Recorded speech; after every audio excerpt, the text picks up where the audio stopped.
هزقتك اخر مره عشان ما عزمتنيش على خطوبتك. اهو شفتي الزمن لف ودار، وانا كمان اتخطبت وما عزمتكيش على خطوبتي، بقينا زي بعض. وفعلا معاكم حق يا جماعه، الدبله طلعت بتدفي. انتوا ما بتكتبوا. مش شغاله معايا ليه؟ لا بتدفي. ما علينا معلش بقى، عشان عايزه اقول للواد خطيبي يعني ايه كل سنه وانت طيب بمناسبه ايه السنه الجديده، بس مش عارفه اقولها له بالايطالي ازاي. بون عنه. طب والدبله بقى يعني ايه؟ الدبله دي اسمها انيلو دي فادا. لما الواد حموكش هيجي يعزمني على المطعم اللي في اول الشارع ابقى عارفه اتكلم بالايطالي قدام الناس عشان يعرفوا ان هو خطيب قيمه وسيمه مش اي حد وخلاص.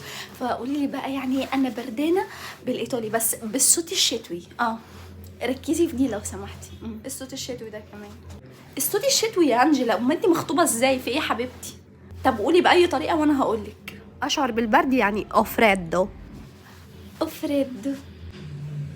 يا ماما، ما انت مفكره ايه؟